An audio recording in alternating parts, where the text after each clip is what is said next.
Hello guys, we are back again with a new video. Hello everyone, तो कैसे हैं आप लोग? कमेंट करके बताएं कैसे हैं आप लोग। आज हम क्या देखने वाले हैं, जरा बताएंगे? Truth of Kargil Kargil war by Pakistani Pakistani people. बहुत ज्यादा रिक्वेस्ट थी इस वीडियो की, तो ले आए हैं आप लोगों की रिक्वेस्ट पे। आपके क्या बनते हैं? लाइक कमेंट और सब्सक्राइब। चलिए देखते हैं कारगिल वॉर का क्या ट्रूथ है, वो भी पाकिस्तानी पीपल्स के जरिए। और इसकी रिक्वेस्ट बहुत आ रही थी, मैंने कहा चलो ले आते हैं और देख लेते हैं इसका भी सच क्या है। और देखते हैं, वीडियो का लिंक आपको डिस्क्रिप्शन में मिल जाएगा, जाके वीडियो उधर भी देख लेना, उनको भी सब्सक्राइब कर लेना और हाँ हमें भी कर दो। हियर वी गो।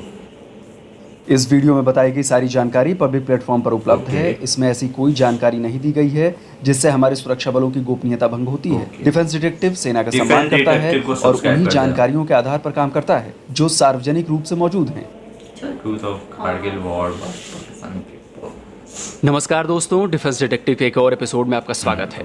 मेरे पाकिस्तानी दर्शक अपने कमेंट्स में लगातार लिख रहे हैं कि 71 की जंग को छोड़ दें तो पाकिस्तान ने हर जंग में भारत को शिकस्त दी है, हराया है। तो दोस्तों, आज इन पाकिस्तानी दर्शकों की बोलती बंद करने के लिए मैं ये वीडियो लेकर आया हूँ। आज से मैं एक सीरीज शुरू कर रहा हूँ जिसमें हिंदुस्तान का एक भी शख्स इन चारों जंगों के बारे में नहीं बोलेगा, बल्कि खुद पाकिस्तानी अपनी पोल खोलेंगे। Pakistani army, Pakistani air force, Pakistani navy, Pakistani सरकार, उनकी खुफिया एजेंसी ISI, पाकिस्तानी पत्रकार बताएंगे कि भारत से हुई 4 जंगों का नतीजा क्या रहा है। अगर पाकिस्तान के मेरे दर्शक सबूतों के साथ बने इस वीडियो को भी नहीं मानेंगे तो मैं बस यही कहना चाहूँगा कि आप लोगों ने अपनी आंखों पर पट्टी बांध रखी है, सच को मानना ही नहीं चाहते। तो सीरीज़ के पहले वीडियो में बात करगिल जंग की।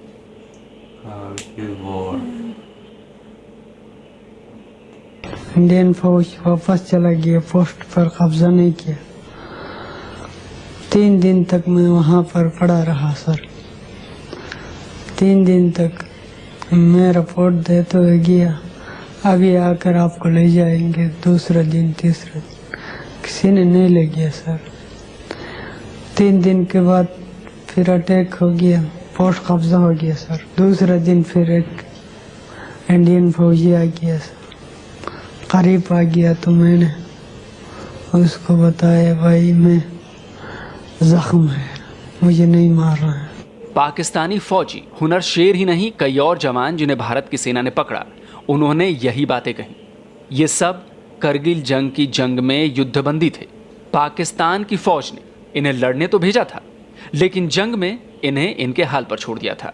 अफसर ने सर नहीं ले गया, अच्छा नहीं होने की वजह से नहीं ले गया, नहीं तो 3 दिन में ले जाना चाहिए जख्मी को। अगर अच्छा होता तो 3 दिन तक एक जख्मी कैसे नहीं ले जा सकता। लड़ाई करना जानते हैं सर, जख्मी ले जाना, डेड बॉडी ले जाना नहीं जानते। तो दोस्तों, पाकिस्तानी आर्मी कितनी अनप्रोफेशनल है इसका अंदाज़ा आपको करगिल जंग के इन POW यानी प्रिजनर ऑफ वॉर की बातों से हो गया होगा। भारत ने इन सभी जवानों का इलाज कर वापस पाकिस्तान को सौंप दिया था। इस सबूत को देखने के बाद पाकिस्तानी दर्शक कहेंगे कि जबरन बयान लिया गया होगा, लेकिन दोस्तों सच ये है कि पाकिस्तानी फौज के इन जवानों ने अपनी ही फौज की पोल खोल दी। अगर ये सबूत भी नहीं मानते हैं आप, तो मेरे पास आज सबूतों की लंबी फहरिस्त है। जो झूठी बात करगिल जंग के बारे में आपके दिमाग में भरी गई है ना, आज उनको हटाने का वक्त है। पहले आपको सुनाते हैं आपके ही पाकिस्तानी सरकार, फौज और पत्रकारों की जुबानी कि करगिल में हुआ क्या था। हमारा बड़ा नुकसान हुआ, जानी नुकसान हुआ। हमने केटर नहीं किया था, जो लोग ऊपर बैठे थे सप्लाईज नहीं पहुंचा सके थे। हमारा ख्याल ही नहीं था। इंडिया तो बोफर्स गन लेके आ गया, एयरफोर्स लेके आ गया। उनका ख्याल था कि थोड़े से होगा, तो ये तो बड़ी फ्लॉड असम्पशंस थी। अगर आप कहें ना कि एक चीज़ क्या थी जिसने टर्न अराउंड किया सिचुएशन को, वो थी कि बोफर गन्स इंडियंस ले आए थे। वो अब हाईवे पे जो पाकिस्तान के तरफ ब्लॉक करेंगे, और इंडियन जो अकाउंट्स हैं वो भी, और जो पाकिस्तानी जब मैं बात करती हूँ उनसे, वो भी, उन दोनों तरफ से ये बात कंफर्म हुई कि उन्होंने बूफर गन्स जो थी उन्होंने पहाड़ों की चोटियों के परख्च उधेड़े, क्योंकि और उन्हें कोई, और ऊपर से नॉन स्टॉप, मतलब जब मौसम होता था, इंडियन जो एयरफोर्स थी वो दे वर पाउंडिंग एंड पाउंडिंग। इंडियंस के पास रीइंफोर्समेंट थी, सप्लाईज वो रिकैप्चर कर रहे थे, सारा कुछ कर रहे थे। हमारे पास सप्लाईज भी नहीं थी, हमारे राशंस खत्म हो रहे थे, वी वर डग इन, हमारे पास रिसोर्सेज खत्म हो रहे थे और लॉसेस, मैसिव लॉसेस हो रहे थे because we were in bunkers. और वो कोई बाहर निकलते तो वो उनके एयरफोर्स ऊपर फिर रही थी। सो मतलब वी वर बीइंग पाउंडेड। और तो उस वक्त हमारी जो कैजुअलिटीज थी बढ़ रही थी और लोगों, हमारे सोल्जर्स के rations had run out, starvation was setting in. Technically बड़ा बुरा हाल हो चुका था। तो जमीन से बोफोर्स तोपों और आसमान से इंडियन एयरफोर्स ने पाकिस्तानी फौज का हाल बेहाल कर दिया। उन्हें समझ ही नहीं आ रहा था कि करें तो क्या कारगिल करें। वॉर में न बचने का मुशर्रफ रास्ता थे? था, न भाग निकलने का। गोलियां नहीं थी, गोला बारूद नहीं थे, राशन नहीं था। पाकिस्तानी फौज भूखों मर रही थी। लेकिन यहाँ पर पाकिस्तानी फौज के कुछ जवान भूखे पेट भी लड़ने को तैयार थे। उनकी तारीफ तो बनती है क्योंकि वायरलेस पर वो रोटी नहीं, गोली मांग रहे थे। वाकई फिर एक मरहला ऐसा आया कि उनके पास खाने के लिए भी नहीं था। लेकिन आप सलाम करें उनकी बहादुरी को कि जब उन्हें कोई मौका मिलता था तो वो खाने को नहीं मांगते थे, वो एमुनिशन मांगते थे। हाँ, ये आपने लिखा है इसमें। कि आप हमें एमुनिशन दें। सिंध रेजिमेंट के 2 जवान थे जो आपने लिखा है कि 2 जवान जो 2 दिन लड़ते रहे, उनका एमुनिशन खत्म हो गया था और 2 दिन के बाद जब उनको कमक पहुंची तो उन्होंने कहा कि खाना नहीं चाहिए, हमें गोलियां दो, गोलियां। मेरे पाकिस्तानी दोस्तों, इन सबूतों पर यकीन कर रहे हैं ना? दिल तो जल रहा होगा, दर्द हो रहा होगा अपनी नकारा फौज की पोल खुलते हुए देखकर। जनाब, अभी तो जो सबूत मैंने पेश किए हैं वो कुछ नहीं है। आगे तो ऐसी ऐसी बातें आपके ही पाकिस्तानी कहने वाले हैं जिनसे आपकी आर्मी की दिमागी हालत का पता चलने वाला है। अभी तो आप ये सुनिए कि करगिल में आपकी फौज को अपने कितने जवानों से हाथ धोना पड़ा। और जब वो आए तो हाँ, कैजुअलिटीज़ हुई हैं बहुत। नंबर्स का नहीं पता चलता, कोई कहता है 300, कोई कहता है 2000, ये नंबर्स का नहीं। 2000 तो हो ही नहीं सकते, इतने तो गए भी नहीं थे। लेकिन शहीद हमारे ये फ़ौज की, अपने लोगों से मैं बात करूँ, वो कहते हैं कि शायद ईस्ट पाकिस्तान में हमारे इतने नहीं शहीद हुए जितने यहाँ शहीद हुए। तो एक बहुत बड़ा ब्लंडर। कह रहे हैं सिर्फ 270 कैजुअलिटीज हुई पाकिस्तानी फौज। नहीं, 1000 से जायद कैजुअलिटीज हुई हैं हमारी। 1000 से जायद? 1000 से जायद कैजुअलिटीज हुई हैं। अगरचे इसका जितना भी डाटा है ये इन्होंने छुपा लिया है, बाद में इसको एक्सेस नहीं उससे मिल सकी। पाकिस्तानी जवानों के मरने से याद आया, पाकिस्तानी फौज अपने आप को प्रोफेशनल कहती है ना। मेरे पाकिस्तानी दर्शकों को भी अपनी सेना पर बड़ा गुरूर है, होना भी चाहिए। लेकिन दोस्तों, अंधा गुरूर नहीं होना चाहिए। जनाब, आपकी आर्मी ने तो अपने ही जवानों की लाशों को लेने से मना कर दिया। प्रोफेशनल होना क्या होता है, उन्हें भारत की सेना से सीखना चाहिए। दुश्मन सैनिकों की लाशों का भी भारतीय आर्मी ने सम्मान किया, उन्हें पूरे सम्मान और धार्मिक रीति रिवाजों के मुताबिक दफनाया। सेना चाहती तो पाकिस्तानी सैनिकों की लाशें वैसे ही छोड़ सकती थी, लेकिन उसने ऐसा नहीं किया। जनाब, ये होता है प्रोफेशनल आर्मी का होना, जो कि पाकिस्तानी आर्मी कहीं से भी नहीं है। लेकिन पाकिस्तानी सेना की जब किरकिरी हुई, जब उसका झूठ पूरी दुनिया के सामने आ गया, तो आखिरकार उसे मानना पड़ा कि उसके सैनिक करगिल जंग में शामिल थे। ये वीडियो एक और सबूत है भारत की सेना के प्रोफेशनल होने का। हाथों में सफ़ेद झंडा लिए जो ये जवान दिख रहे हैं ना आपको, वो आपकी ही सेना के जवान हैं। ये अपने मारे गए साथियों के शव लेने आए थे। भारत की सेना ने पूरा सम्मान किया। वीडियो में आप देख सकते हैं कि मारे गए पाकिस्तानी सैनिकों को भारतीय सेना के अधिकारी और जवानों ने भी सैल्यूट किया। ये है हिंद की सेना। लेकिन पाकिस्तान की सेना कैसी है, इसका एक और सबूत देते हैं। पाकिस्तानी सेना की मेंटल ग्रोथ हुई ही नहीं। वो कोई ऑपरेशन ढंग से प्लान ही नहीं कर सकते। उनका दिमाग इतना तेज ही नहीं है कि बड़ा ऑपरेशन तो छोड़िए, छोटा ऑपरेशन भी प्लान कर पाए। ये हम नहीं कह रहे, ये पाकिस्तानी सेना के अफसर और पाकिस्तान की सरकार में रहे लोग कह रहे हैं। फौज के अंदर कोऑर्डिनेशन नहीं थी।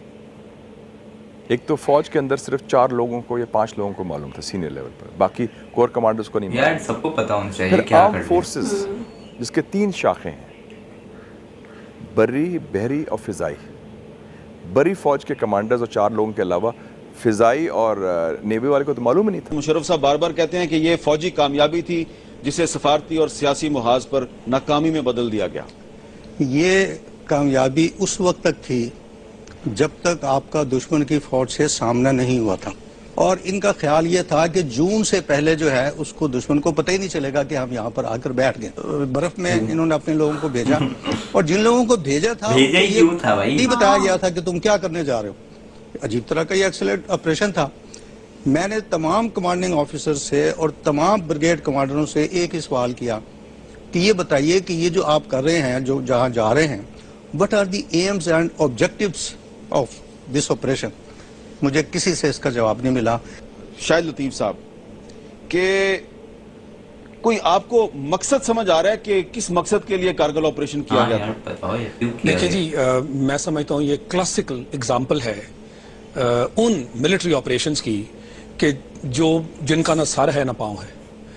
कहीं पे भी बेसिक एजुकेशन से लेके मिलिट्री वॉरफेयर में टू दी हाईएस्ट, जो आप एनडीसी वगैरह में भी पढ़ाते हैं ऑपरेशनल स्ट्रैटेजी में, आप जब तक अपनी वॉर प्लान को from the beginning to the end entirety में नहीं देखते, आप वॉर के अंदर जा ही नहीं सकते, ऑपरेशंस लॉन्च कर ही नहीं सकते। होना चाहिए। ये कैसा ऑपरेशन है कि जिसके अंदर आपको एम्स एंड ऑब्जेक्टिव्स क्लियर नहीं है, क्योंकि मॉरली तो वो हाई ग्राउंड्स पे थे ना। आपने एलओसी क्रॉस की, आपने जाके उन पे अटैक कर दिया।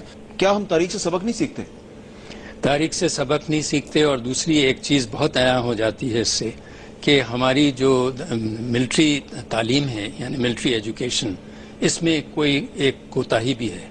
इसका मतलब ये है कि जो हायर लीडरशिप है वो कम से कम ये लोगों में जिन्होंने इस किस्म की हरकतें की हैं उसमें बहुत ही कोताही जाहिर होती है और आया होती है। तो इसका मतलब ये है कि टैक्टिकल लेवल के ऊपर तो ये अपनी सोच है इनकी, लेकिन जो स्ट्रेटेजिक थिंकिंग जो इनका फर्ज बनता था वो इनमें है ही नहीं और ये सोच ही नहीं सकती। मैंने कहा था ना कि मैं सबूतों के साथ बात करूंगा। सुन लिया ना आपने, पाकिस्तानियों की ही जुबानी अपनी नकारा फौज की कहानी। भारत की आर्मी के सामने पाकिस्तान की आर्मी कहीं नहीं ठहरती जनाब। अभी तो सिर्फ एक जंग की बात की है, अभी तो 3 की बात करनी बाकी है, उन पर भी वीडियो बनाने वाला हूँ। आज तो सिर्फ करगिल जंग पर आप लोगों के झूठ का पर्दाफाश कर रहा हूँ। और आप लोग जो चीन को अपना दोस्त, अपना हमदर्द समझते हैं ना, उसने करगिल जंग के दौरान क्या किया था, जरा वो भी सुन लीजिए। तो सबसे बड़ी मिसकैलकुलेशन ये थी कि दे डिड नॉट रियलाइज कि इंडिया किस तरीके से रिएक्ट करेगा। इनका ख्याल था वो नहीं करेगा वैसे, उन्होंने वैसे किया। और इनका ये ख्याल था कि कश्मीर के अंदर भी कुछ उभरेगा, कुछ होगा, वो भी कुछ नहीं हुआ। और तीसरा ये था, इनका ख्याल था कि प्राइम मिनिस्टर इनके साथ थ्रू आउट जाएगा। एक स्टेज ऐसी आई कि नवाज शरीफ के ऊपर इतना प्रेशर आया from India and United states and from Britain कि मियां साहब ने कहा हम पे ये फंस गए हैं, ये निकालें यहाँ से, नहीं तो हमें तो बिल्कुल उड़ा के रख देंगे और हमारी कोई मदद करने के लिए नहीं आएगा। और चाइना ने कुछ नहीं किया। चाइना ने कुछ नहीं किया। कब हुई थी कारगिल? समझ नहीं वॉर? आया? मैं आपको समझाता हूँ। नवाज शरीफ तब के army chief general Pervez Musharraf चीन में थे। वहां से उन्होंने अपने तब के chief of staff lieutenant general Mohammad Aziz को एक सीक्रेट कॉल की। उसमें करगिल को लेकर क्या बातचीत हुई वो सारी जानकारी भारत को मिल गई। इस टेप को भारत ने 1999 में ही आपके पीएम नवाज शरीफ को सौंपा था। अब आप सोचिए कि प्लानिंग के लेवल पर आपके आर्मी चीफ ने कितनी बड़ी मूर्खता की है। और ये हुआ कैसे, ये भी सुन लीजिए। देखिए, आप चाइना में हैं, एक होटल रूम में आप बात कर रहे हैं। हाँ यार, पाकिस्तान में तो जाहिर है यार, वो तो चाइनीज इंटेलिजेंस है, नेचुरली वो चाइनीज ही होंगे। अमेरिकन तो डिगो गार्सिया में बैठ के इंडियन ओशन में बैठ के इतना तो नहीं कर सकते। या अमेरिकन थे या चाइनीज थे, बट अगर चाइनीज थे तो उन्होंने डर गए। हाँ, उन्होंने पाकिस्तान को हेल्प नहीं किया। नहीं, उन्होंने कहा ये क्या कर रहे हैं, क्या कर रहे हैं। हाँ। तो उन्होंने, मेरा ख्याल है उन्होंने फिर अमेरिकनों को बताया, क्योंकि इंडिया के साथ डायरेक्ट बता नहीं सकते थे, प्रॉब्लम हो जाता। अमेरिकनों ने इनको बताया, फिर जाके ये मसला दुनिया को पता चला वो क्या रहा है। करगिल में जब पाकिस्तानी सेना बुरी तरह फंस गई तो वो घबरा गई। उन्हें लगा कि अब तो भारत उन्हें छोड़ेगा नहीं। इस डर के मारे आपके जनरल परवेज मुशर्रफ हाथ जोड़ते हुए नवाज शरीफ के पास पहुंचे कि भाई कोई रास्ता निकालिए। रास्ता एक ही था, अमेरिका के पैरों में जाकर गिर पड़ना। और हुआ भी वही। कारगिल एक मिस एडवेंचर है, लेकिन कहा जाता है कि नहीं, मियां नवाज शरीफ को जाना पड़ा अमेरिका और वहां से अमेरिकन को माफी मांगनी पड़ी कि भाई हमारा कोई रास्ता निकाल दो, क्योंकि हमारी फौज को पिस्पाई होनी। एक्चुअली ये हुआ कि नवाज शरीफ साहब को मिन्नतें करके परवेज मुशर्रफ ने भिजवाया, क्योंकि वहां पर स्पाई हो रही थी। ने देखा ना कि वहां तो टुलुलंग भी गिर गया। उसके बाद ये सारा इसको बुखार चढ़ा, तो तुलोलंग मेरा ख्याल है 2 तारीख को ही गिरा था। तो Musharraf requested Nawaz Sharif he requested के जी आप जाएं अमेरिका जाएं और इंटरवीन करवाएं इसको, क्लिंटन से इंटरवीन। परवेज मुशर्रफ को और कहते हैं वो हमने चले गए, इंडिया को इसने गर्दन से एकदम शुरू कर पकड़ा दिया ये प्रोपेगेंडा कि हम तो जीत रहे थे, अब ये चला गया, हमें वहां जाके एक्सेप्ट कर लेगा। तो आप ये कहना चाह रहे हैं ये शख्स दोगला है? बहुत दोगला है, बहुत दोगला और झूठा। तो फिर मियां साहब ने क्लिंटन के साथ राब्ता किया और क्लिंटन को मिलने गए और वहां जो हुआ वो फिर स्ट्रोप टैबलेट साहब हैं जो जिन्होंने पूरी किताब एक चैप्टर पूरा लिखा है क्योंकि वो नोट्स ले रहे थे और उसमें फिर उन्होंने बताया कि मियां साहब ने बेसिकली मियां साहब ने जाके कहा हमें यहाँ से निकालें। उन्होंने कहा निकालेंगे आपको मिलेगा कुछ नहीं। उन्होंने कहा जी उनको कहीं विड्रॉ करें ये करें, ऐसा कुछ नहीं, आप निकलेंगे। उन्होंने कहा जी उसको सीज फायर करने का, सीज फायर भी नहीं, वो तो नहीं छोड़ेंगे जब तक आप निकलेंगे नहीं। तो मतलब इट वॉज वो जुलाई 4 उनकी छुट्टी का दिन और वहां वो जबरदस्ती मियां साहब पहुंचे डेस्परेट। उनका आना ही इस स्टेज पे ऐसे लगता था आउट ऑफ फियर डिफीट। तो मतलब बुरे हालात थे पाकिस्तान के उस वक्त, सियासी तौर पे भी और मिलिटरीली भी। और then we had to withdraw और विड्रॉल में भी वो शेलिंग करते रहे। सबसे मतलब it was a terrible situation in July, बहुत बुरी जुलाई के जो हाल हुआ हमारा, it was terrible because we were without cover and we were withdrawing. तो मेरे पाकिस्तानी दोस्तों, ये जो आप कहते रहते हैं ना कि करगिल जंग में पाकिस्तान अमेरिका के पास नहीं गया, नवाज शरीफ जंग ख़त्म करवाने के लिए बिल क्लिंटन के पैरों पर नहीं गिरे, तो दोस्तों हाथ कंगन को आरसी क्या और पढ़े लिखे को फारसी क्या। सबूत आपको मैंने दे दिया। करगिल जंग हारने का नतीजा पाकिस्तान को सिर्फ जंग के मैदान में ही नहीं भुगतना पड़ा, दुनिया भर में क्या हाल हुआ ये भी पाकिस्तानियों की ही जुबानी सुन लीजिए। कारगिल का ये था कि it was a setback internationally diplomatic हवाले से, एक तो हमारी क्रेडिबिलिटी के हवाले से, समझ मुझे अभी तक कश्मीर के हवाले से और एक पाकिस्तान अमेरिकन ताल्लुकात के हवाले से कि जो अमेरिकन टिल्ट है वो हिंदुस्तान की तरफ चला गया। कारगिल ऑपरेशन का मकसद क्या था? कश्मीर आजाद करवाना या सियाचिन वापस लेना, मकसद क्या था? मुशर्रफ साहब ने जो मकसद ऐलान किया था वो ये था कि कारगिल करने की वजह से सियाचिन की सप्लाई लाइन कट जाएगी, हिंदुस्तान की फौज को सियाचिन से निकलने पर हम मजबूर कर देंगे, जिसकी वजह से उसके ऊपर इतना दबाव पड़ेगा इंटरनेशनल किस्म का कि ये इस किस्म की जंग 2 एटमी रियासतों में फैल सकती है और उस दबाव की वजह से वो कश्मीर पर मानी खेज मुज़ाकरात करने के लिए आमादा हो जाएगा। तो क्या तो इस तरह से कारगिल ऑपरेशन का कश्मीर का उसको फायदा हुआ या नुकसान? बहुत बड़ा नुकसान हुआ। नुकसान बहुत बड़ा। ये कभी बात आपने मुशर्रफ साहब के मुंह पे उन्हें कही थी? वाजपेयी चल के आए थे पाकिस्तान, बस में बैठ के पाकिस्तान आए थे और पाकिस्तान बहैसियत मुल्क के बहुत एक in a very dignified and proud manner हमने रिसीव किया था इंडियन प्राइम मिनिस्टर को उसकी, और वो बात करने आए थे और बात चल रही थी। उसके बाद जनरल मुशर्रफ को तो मिन्नतें करनी पड़ी।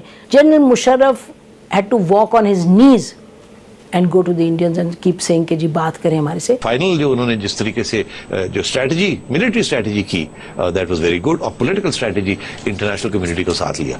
1971 में इंडिया ने इंटरनेशनल कम्युनिटी को साथ लिया था, हम अग्रेसर हमें डिक्लेयर हो गए थे, याद है आपको? और अभी भी वही हुआ और हम हमेशा हम आइसोलेट हो जाते हैं और हमें इंडिया जो है वो इंटरनेशनल डिप्लोमेसी की बेहतर है, हमारी नहीं है, सीधी सी बात। We get pipped. तो दोस्तों, जैसा कि मेरा वादा था, एक भी हिंदुस्तानी को बतौर सबूत पेश नहीं किया मैंने। पाकिस्तानियों की जुबानी करगिल जंग की हकीकत आपके सामने रखी, किस तरह पाकिस्तानी फौज ने एक बेहद बुरा और निचले दर्जे का मिलिट्री ऑपरेशन प्लान किया, किस तरह उन्हें शिकस्त झेलनी पड़ी और किस तरह दुनिया भर में पाकिस्तान आर्मी की तथाकथित काबिलियत के बारे में पता चला उन लोगों के लिए जिन्होंने कमेंट में 4 जंगों के बारे में लिखा है कि 71 को छोड़ पाकिस्तान कभी नहीं हारा। तो भाइयों, करगिल का सच आपके सामने ला दिया मैंने। बाकी जंगों में क्या हुआ था वो भी लाऊंगा। वैसे मुझे ये भी पता है कि पाकिस्तानी दर्शकों को मिर्ची लगेगी, लेकिन दोस्तों यही सच्चाई है। सच को स्वीकार करें, कम से कम हमारी नहीं तो अपने लोगों की बातों पर भरोसा करें। आपके दिमाग में जो झूठ भरा जाता है ना, उसे हटाएं। जंग किसी के लिए भी अच्छी नहीं। भारत आपसे कभी जंग नहीं चाहता, यकीन मानिए। लेकिन अगर आप हमले करेंगे, अगर आप आतंकी कार्रवाई करेंगे तो हमें जवाब तो देना ही पड़ेगा। और नतीजा यही होगा जो करगिल में हुआ, जो बाकी की 3 जंगों में हुआ और जो अभी घुसपैठ कराने के समय हो रहा है। तो दोस्तों, वीडियो पसंद आया तो हमारा चैनल सब्सक्राइब करें और हर वीडियो की नोटिफिकेशन। ओहो यार, इनको जाके सब्सक्राइब कर लेना, बहुत मतलब कि रिसर्च करिए। हाँ मतलब बहुत अपनी रिसर्च करके वीडियो बनाई है पाकिस्तान के लोगों ने कहा है वही दिखाया और है। सारे मतलब कि फौज के थे और जर्नलिस्ट राइटर थे और मतलब कि बहुत कुछ बताया उन्होंने, खुद से बताया, मतलब इंडिया का इसमें कुछ भी इन्वॉल्व नहीं था, खुद से बोल रहे हैं और सब पाकिस्तानी थे यार। लेकिन मुझे एक बात समझ नहीं आती, किया क्यों कारगिल वॉर भाई, क्यों भाई? मकसद ही नहीं बनता था आपके मतलब कि थोड़े मतलब हायर ऑफिसर को पता है कि क्या करना है, बाकी जो नीचे की फौज है उसको तो पता ही नहीं, उनको क्यों मार रहे हो भाई? उनको मारना ही नहीं चाहिए था, उनको पता तो होना चाहिए था क्या कर रहे हो क्या नहीं कर रहे हो, और उनको फालतू मरने के लिए छोड़ दिया।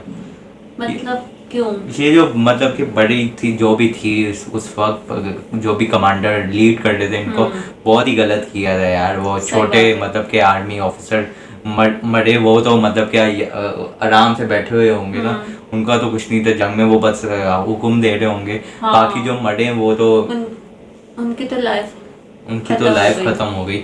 और ये मतलब कि अजीब था कि कारगिल वॉर करो, कश्मीर पे इशू पे बात होगी, बट क्या है यार फालतू घुस रहे हो यार। वो हम घुसेंगे तो वो भी घुसेंगे, क्यों कर रहे हो यार? तो वॉर नहीं चाहिए भाई। क्या अजीब मतलब कि अजीब दिमाग है जिसका बिताई है। और परवेज मुशर्रफ की मुझे समझ नहीं आती, जब मतलब कि हारा है, इतना बड़े बड़े सबूत है, तो पता नहीं क्यों बोल रहा होता है कारगिल वॉर में अपने इंडिया को गर्दन से पकड़ा। ये हाँ मैंने भी ये सुना था, कारगिल वॉर में वो इंडिया को गर्दन से पकड़ा, ये किया वो किया। बट यार क्या कह सकते हैं अब, और नहीं करनी चाहिए यार दूसरों के मतलब कि एलओसी को पार ही ना करो यार। क्यों करना है भाई?